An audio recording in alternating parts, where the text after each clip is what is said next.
எல்லாருக்கும் வணக்கம். பழனியில் மூலவர் சிலை ரொம்பவே தேஞ்சு போயிருக்கு. அது ரொம்ப பலவீனம் அடைஞ்சிருக்கு. இப்படியெல்லாம் செய்திகள் ரொம்ப வந்துச்சு. அந்த செய்திகளை பற்றி பழனி கோயிலோட வலைத்தளம் மூலமாக இந்த செய்திகளை பகிர்ந்து இருக்கிறாரு மக்களிடையே. அந்த செய்தி என்னன்னு நம்ம பார்க்கலாம். போகர் நவபாஷான பொருட்களின் கலவையை கொண்டு தயாரித்த முருகன் சிலையை வடிவமைப்பதிலும் கூட வித்தியாசமான பல வழிமுறைகளை கையாண்டிருக்கார். பக்தர்கள் செய்யற அபிஷேகங்களால அந்த மூலவர் சிலை பாதிக்கப்படலை. கிருத்திகை தினங்கள்ல மட்டும் சுமார் 600-700 அர்ச்சனைகள் செய்யப்படுது. அத்தனை அபிஷேகம் செஞ்சாலும் அதனால எந்த பாதிப்பும் அடையாம அந்த நவபாஷான சிலை அப்படியே இருக்கிறதுங்கிறத கற்பனை பண்ணி கூட பார்க்க முடியல.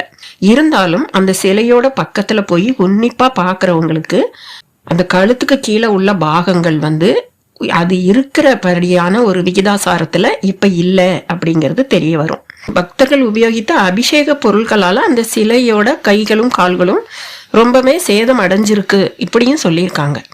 தொடைப்பகுதியில முட்டிக்கு கீழே இருக்கிற கால்கள் ரொம்பவே மெல்லியதா ஆகி 2 கம்பிகள் ஒரு பீடத்துல நிக்கிற மாதிரி எலும்புகள் தேஞ்சு போய் ஒரு நோயாளியோட காலை போல பாக்குறதுக்கு தெரிகிற அளவுக்கு அந்த சிலை பழுதடைஞ்சு போயிருக்கு.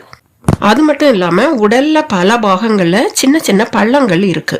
அந்த பழனி முருகன் சிலை சொர சொரப்பான ஒரு உடல் அமைப்பு இருந்தது மாதிரியா இப்ப காட்சி கொடுக்குது.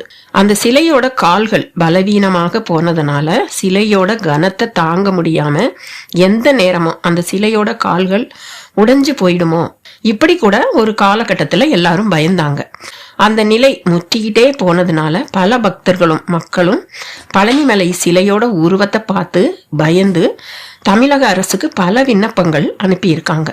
அதனால தமிழக அரசும் மேலும் பழுதடைஞ்சு விடாம பாதுகாக்கணும் அப்படிங்கிற ஒரு தீர்மானத்துக்கு அந்த மக்களோட யோசனைய பரிசீலிச்சிருக்காங்க.